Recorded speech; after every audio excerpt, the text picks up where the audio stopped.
할렐루야, 반갑습니다. 여러분, 계속해서 말씀을 나눠보겠습니다. 히브리서 3장 13절 말씀, 오직 오늘이라 일컫는 동안에 매일 피차 권면하여 너희 중에 누구든지 죄의 유혹으로 완고하게 되지 않도록 하라. 아멘. 여러분, 우리는 신앙의 성장을 내일로 미뤄서는 안 됩니다.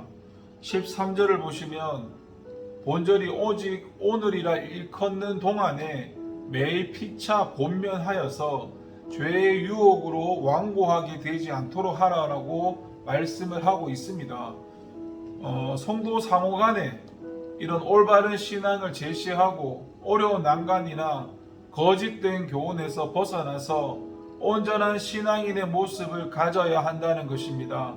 그런데 여기에 결코 그냥 지나칠 수 없는 중요한 영적인 교훈이 있는데, 여러분, 본절에 의하면 성도 간의 신앙이 흔들리지 않도록 하는 권면이나 올바른 신앙으로 돌이키기를 권하는 말씀이 언제 있어야 한다고 말하고 있나요?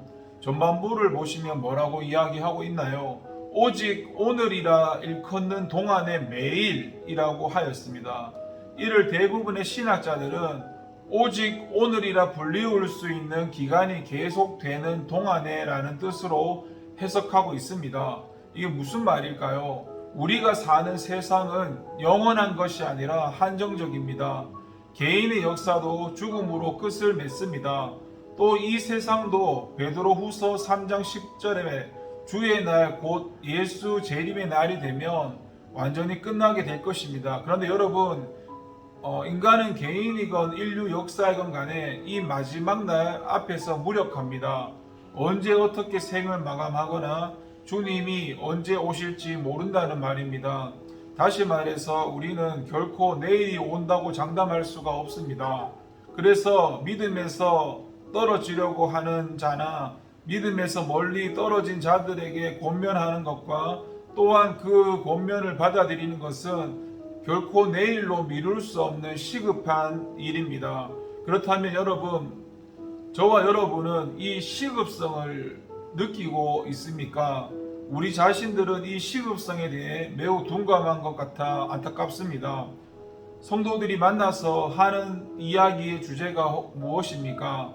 남자 성도들의 모임 같은 경우에는 되게 건강이나 사업이나 정치나 레저나 스포츠나 오락이나 연애에 관한 그런 이야기로만 장식되고 있지 않습니까? 또 여자 성도들은 어떻습니까? 가정 문제나 외모나 자녀나 그리고 소위 수근거리는 이야기 등으로 시간을 보내고 있지 않습니까? 물론 이 중에 어떤 것은 교회에서 반드시 다루어야 할 중요한 대화의 소재입니다.